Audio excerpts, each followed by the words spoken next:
Lucas capítulo 10, versículo 38 até o versículo 42. Diz assim a palavra do Senhor. Indo eles de caminho, entrou Jesus num povoado, e certa mulher chamada Marta hospedou-o na sua casa. Tinha ela uma irmã chamada Maria, e esta quedava-se assentada aos pés do Senhor, a ouvir-lhe os ensinamentos. Marta agitava-se de um lado para o outro, ocupada em muitos serviços. Então se aproximou de Jesus e disse: Senhor, não te importas de que minha irmã tenha deixado que eu fique a servir sozinha? Ordena-lhe, pois, que venha ajudar-me. Respondeu-lhe o Senhor: Marta, Marta, andas inquieta e te preocupas com muitas coisas. Entretanto, pouco é necessário, ou mesmo uma só coisa.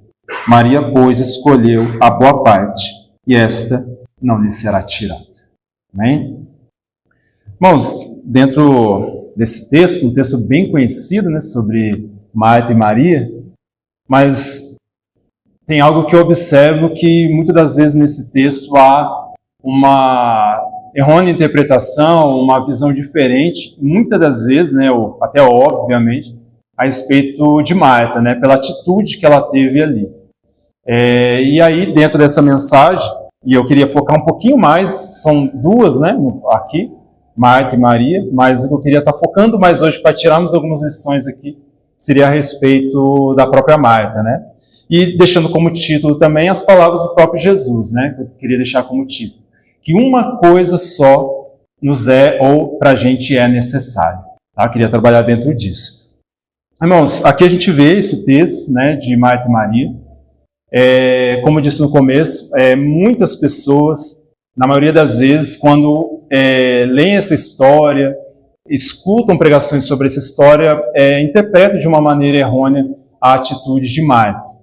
Num certo momento, a gente vai compreender que ali Marta como o próprio Jesus disse, ela estava ali muito agitada.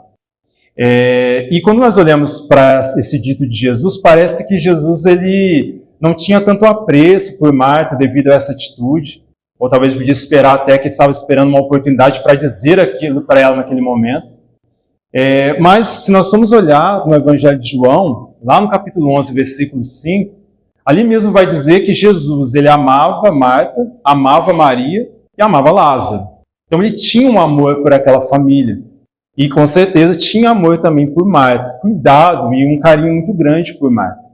E é muito interessante, inclusive, que quando Jesus vai falar com Marta, ele fala até de uma maneira íntima e carinhosa. Marta, Marta, né? Assim como nós, muitas das vezes, eu acredito que muita gente aqui, eu, meu pai e minha mãe, quando meu pai às vezes chegava em mim, minha mãe falava Reinaldo, Reinaldo, já sabia, né, que era uma exortação, mas ao mesmo tempo uma exortação com carinho. E a gente vê isso em muitos textos da Bíblia, né? Se a gente for lá em Mateus 22:11, a gente vai ver o próprio Jesus falando para Pedro, né?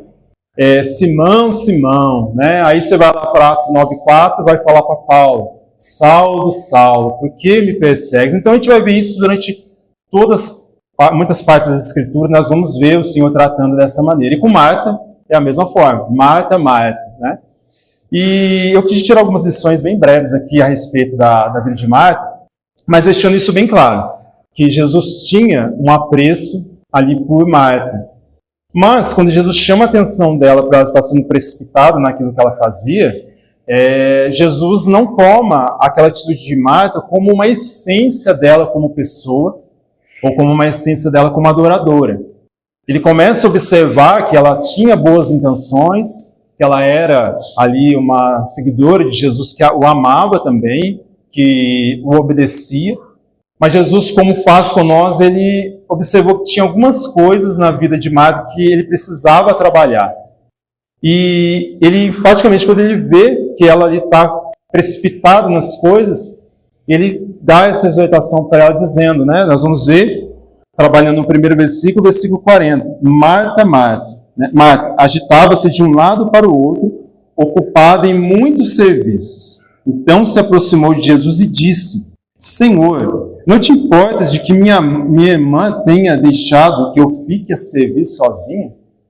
Então Jesus observa que ela estava ocupada com muitas coisas, atarefada com muitas coisas. E Jesus chega, né? E ela chega, no caso ali, em Jesus, e fala assim, e exalta o próprio Jesus, né?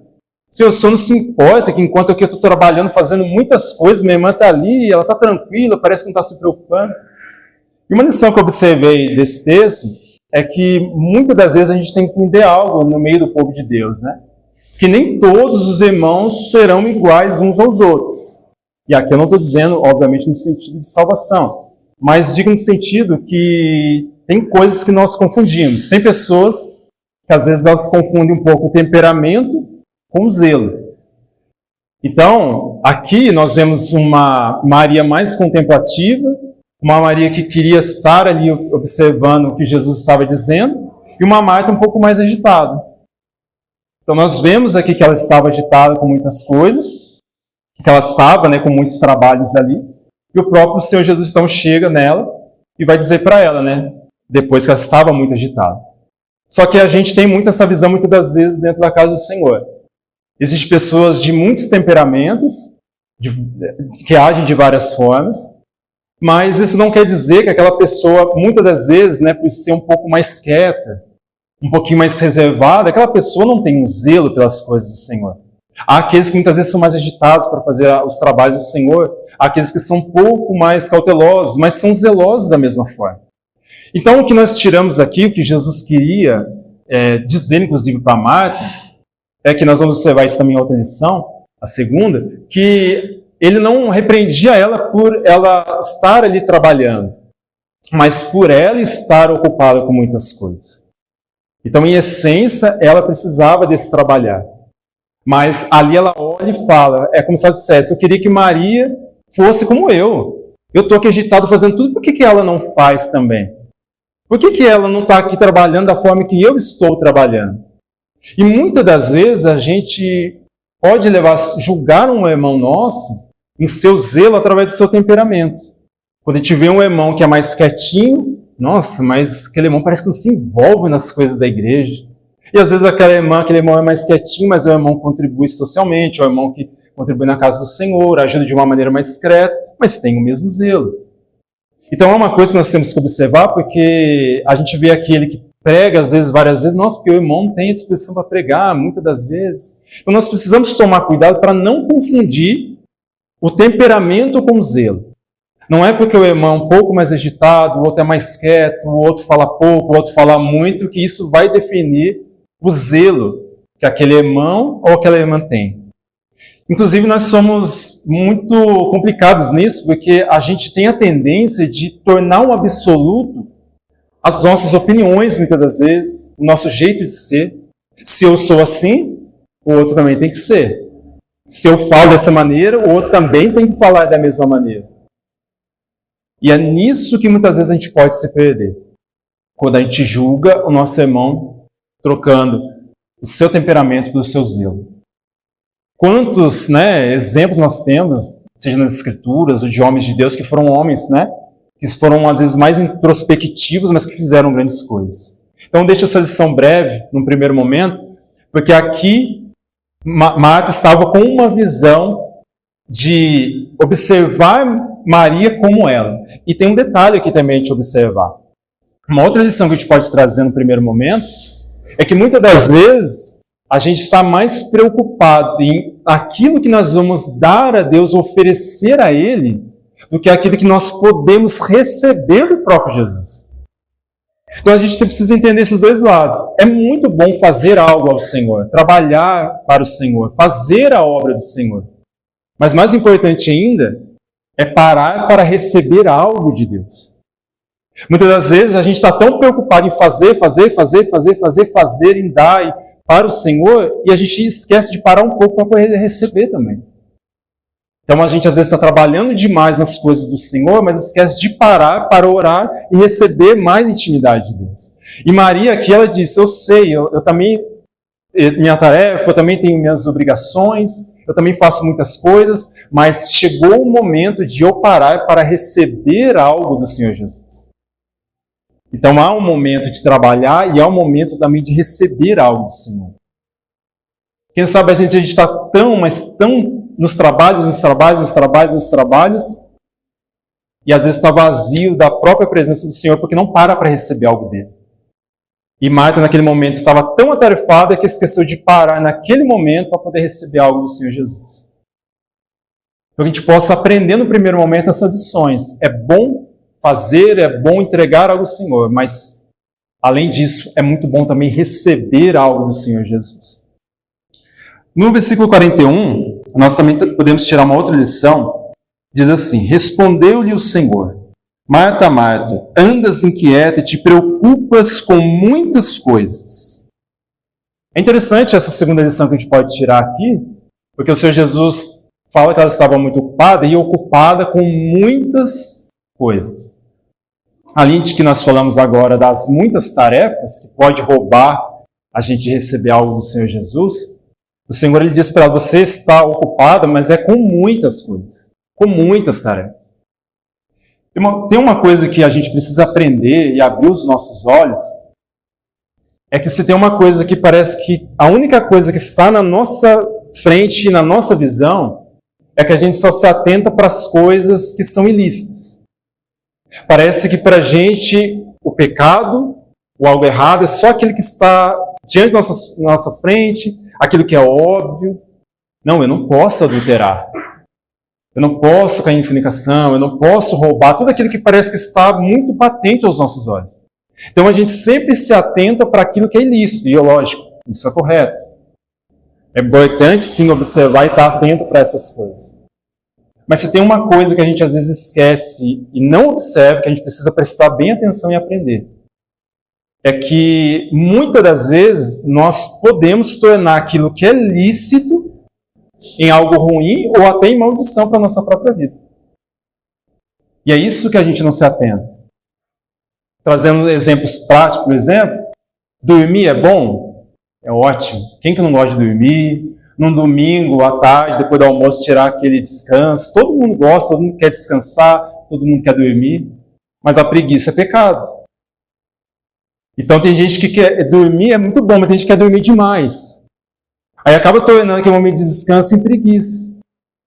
Aí pega aquilo que Deus deu de tão bom, que é o descanso, e acaba levando para um extremo oposto. Comer é bom? Muito bom. Tem cada coisa boa para a gente comer, coisas maravilhosas, com queijo, né? Queijo bom para poder comer, muito bom. Mas gula é pecado. Eu posso desfrutar dessa bênção lícita que Deus me deu de comer, mas se eu não tomar cuidado, eu vou começar a comer tanto, que aí vira gula e eu vou acabar pecando com aquilo.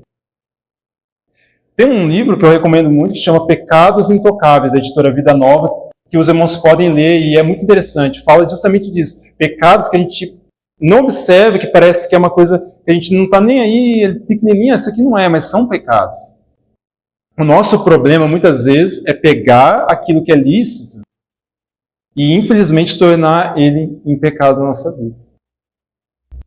Tem uma passagem que eu recomendo que os irmãos leiam e se atente para ele, que é Provérbios 25. Numa estrutura ali bem geral ali, você vai ver que Salomão, no Provérbios 25, ele vai falar ali sobre o equilíbrio das coisas. E, inclusive, a minha esposa já cansou de ouvir eu falar muito sobre esse texto, né? Mas eu vejo pouco ser falado isso. Mas, nesses extremos, muitas das vezes, você vai lá em Provérbios 25, 17, o que está escrito lá? Retira o pé da casa do teu próximo, para que ele não venha se enjoar de ti. Aí a pessoa vai dizer assim: nossa, não, mas visitar é uma maravilha. Visitar é uma benção. Estar na casa da família é uma maravilha. Eu vou quase todo dia. Eu vou quase todo instante. Deixar eu estar lá quase toda hora. Não, eu tenho que ter comunhão. Mas o próprio texto você pode pegar em várias traduções. Irmão. Inclusive eu procurei e eu falei: não, eu vou ver, vou olhar certinho a tradução. Então você vai ver, Provérbios 25, 17. Retira o pé da casa do teu próximo, para que ele não venha se enjoar de ti, para que ele não venha se incomodar com você. Porque visita num tempo é bom. Então a comunhão é excelente. A comunhão, maravilhosa. É bênção, é bênção. Mas se você começar com o próprio Salomão dizendo demais, aí começa a virar uma coisa chata. Começa a ficar desagradável. Mas a pessoa não, tem que ter comunhão. É ter comunhão e não tem limite. Aí você compra aquela coca gelada para você tomar, a visita não foi programada, não avisou nada, aí você vai abrir a coca, você até ouve o barulho da coca, abre a coca lá, opa, chegou a visita. Aí você, nossa, era só uma pizza. Ixi, aí você olha pro portão, chegou mais 8, e agora? Não vai dar. Mas não avisou. E aí você começa a perder a liberdade, aí aquela visita que era boa, aí a pessoa por educação vai dizer, não, fica mais, aí você quer ir pro culto, né? Você quer ir pro culto? Não, mano, pode ficar tranquilo, não tem problema, fique em paz, mas dia aí para poder ir pro culto, né? Mas não entende, porque tem que estar ali. Então começa a ficar uma coisa desagradável. Por quê? Pelo excesso. Então aí a gente não vê essas coisas e aquilo começa a atrapalhar. Então aqui o Senhor Jesus está dizendo, de inúmeros exemplos que eu poderia dar, para Marta é isso. A gente pode pegar, como está dizendo para ela, Marta, não há problema em você estar atarefada, em você se preocupar com os cuidados da casa, porque eu vou até um parênteses aqui. O outro extremo é a mesma coisa. Tem horas que a mulher e também o homem tem que ser Marta também. Porque tem gente também que não quer ser Marta de jeito nenhum. Não quer ter a fazer nenhum. Não quer limpar a casa, não quer lavar um copo. E ser Marta, no certo sentido, de fazer os afazeres da casa, não é só para a esposa, né? Não é só para a mãe. Então, os afazeres é você também ter um afazer no seu dia a dia. Porque hoje em dia está tão difícil as coisas que parece que lavar copo, lavar louça, varrer a casa, passar pano é coisa de mulher. Né? Sendo que o próprio homem também suja a casa, o próprio homem também suja o copo. Não dá para lavar um pouquinho? Não dá para se atarefar um pouquinho? Não dá para compartilhar um pouquinho?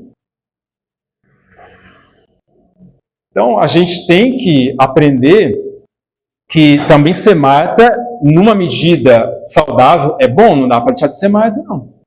O que Jesus fala para ela é que, Marta, você é muito zelosa com as coisas da casa, com os afazeres, mas toma cuidado com o excesso. E para mim, fechando, irmãos, nesse sentido ainda, a gente também tem um conceito muito raso, muito pequeno a respeito de idolatria. Porque o que a gente pensa sobre idolatria é que os ídolos são aqueles que nós fazemos com as nossas próprias mãos. Ele pegou, fabricou e construiu o ídolo. Mas antes de alguém construir um ídolo com as próprias mãos, ele construiu dentro do coração. O homem primeiro constrói o ídolo dentro do coração dele, para depois ele fabricar com as próprias mãos. Então, como eu disse até numa mensagem anterior, o problema do homem está dentro dele. E se nós não tomarmos cuidado, nós podemos pegar as coisas saudáveis ou qualquer outra coisa e transformar em um ídolo para a nossa vida. Calvino diz, né, que o coração do homem é uma fábrica de ídolos. Então nós podemos construir vários ídolos no nosso coração. Podemos transformar o nosso filho no nosso ídolo. Podemos transformar a nossa casa e muitas outras coisas no ídolo. E eu ainda digo, irmãos, tomando a palavra do pastor Jonas Madureira, né, que ele diz que o ídolo mais difícil de se quebrar não é o ídolo construído pelas mãos e o ídolo físico. O ídolo mais difícil para se quebrar é o ídolo construído dentro do nosso coração. Esse é o ídolo mais difícil. E por isso nós precisamos do trabalhar do Espírito Santo, da regeneração, para a gente conseguir ser transformado por dentro. Porque do homem é natural querer mostrar o lado externo, mas o nosso trabalhar tem que ser por dentro. A lição que nós deixamos aqui, que nós podemos observar, é esse cuidado, irmãos. Cuidado com aquilo que Deus deixou como bênção para a sua vida, como algo bom para a sua vida, que você possa deixar virar maldição para a sua vida. Muitas das vezes a gente inverte valores. Às vezes a gente constrói tantos ídolos. Você já reparou? Eu já vivenciei situações assim. A pessoa pega e compra um jogo de louça mais bonito que tem, o melhor prato, a melhor taça, os melhores copos, aí fala assim, isso aqui é para visita. Aí demora 10 anos às vezes para a visita passar lá e já está empoeirando. Mas quem está todo dia do lado lá comendo na mesa não come no prato bonito, porque é para visita. Pô, mas que é isso? A visita está mais importante que quem está todo dia da sua casa? Não, isso aqui é para visita. O filho vai colocar a mão e fala até assim, o que foi, mãe? Não, isso aí é para visita, não rela a mão, pelo amor de Deus. Comprei para visita. Então a gente inverte valores. Muitas das vezes a gente consegue ter intimidade ou ser mais amável com os de fora e não consegue ser com os de dentro. Lógico que cada um tem a sua particularidade, mas é algo que todos nós precisamos trabalhar. A gente, às vezes, não tem esse trato com os de dentro, chega de fora de sorrir, a gente conversa, a gente é educado, a gente é compreensivo, mas chega de fora, não. Então fica a pergunta, o que nós estamos trabalhando, os valores, ou quem sabe até, falando fortemente, os deuses que nós estamos colocando no nosso coração. Precisamos vigiar e aprender com isso, irmãos. E finalizando, dentro daquilo que Jesus falou, no versículo 42. Entretanto, pouco é necessário, ou mesmo uma só coisa. Maria, pois, escolheu a boa parte, e esta não lhe será tirada. Aqui Jesus ele vai dizer a respeito de Maria, né, usando Maria como exemplo, falando para Marta, Marta, uma coisa só é necessária. Eu deixo como reflexão, irmãos, para a gente finalizar, quantas das vezes, ou quem sabe, até no último momento, a gente vai olhar para a nossa vida e vai dizer assim, nossa, não precisava de muita coisa. Precisava de muito pouco. Eu fiquei indo atrás de tanto. Eu fiquei buscando tanto. Eu me inquietei por tanto. Mas era só um pouquinho que eu precisava. Jesus fala, Marta, não precisa se preocupar com tudo isso. Porque uma coisa só é necessária. Tem uma frase de um grande escritor que chama J.R. Tolkien, né? Ele fala assim, não há nada errado em celebrar uma vida simples. Às vezes a gente está sentado ali à mesa com um café da manhã simples, mas está com a família, está reunido, e a gente esquece de celebrar esses momentos simples, porque a gente parece que a gente quer mais. Tem uma frase também que eu sempre guardo e digo também, não posso deixar de dizer aqui. Muitas das vezes a gente fica tão preocupado com aquilo que a gente não tem, que esquece de agradecer a Deus por aquilo que a gente já tem. Às vezes eu fico reclamando, indagando a Deus, me inquietando por aquilo que eu ainda não tenho. Ai, Senhor, eu queria mais umas 2 roupas. Ai, eu queria mais 3 tênis. E já tenho um tênis. E fica tão preocupado com aquilo que não tem, e orando por aquilo que não tem, Senhor, obrigado pelo que eu já tenho. Obrigado pela provisão que o Senhor nos deu aqui. Então, irmãos, e aqui trazendo não só para o cotidiano, mas finalizando com algo que eu não posso deixar de dizer. Uma coisa só nos é necessária. E qual é, diante de tudo isso? A graça e a salvação em Cristo Jesus. Uma coisa só nos é necessária. Só uma, e de mais nada a gente precisa. Tem um texto em 1 João capítulo 2, versículo 25, que vai dizer: esta é a promessa que o Senhor nos fez, a vida eterna. Mas de todas as promessas que você pode ver na Bíblia, guarde esse versículo e fique só com ele. 1 João 2, 25. Esta é a promessa que o Senhor nos fez, a vida eterna. Seja no muito, seja no pouco, seja no simples, esteja salvo em Cristo Jesus. Tenha o que tiver ou não tenha, seja salvo em Cristo Jesus. Só a salvação em Cristo Jesus nos é necessária. Amém, irmãos?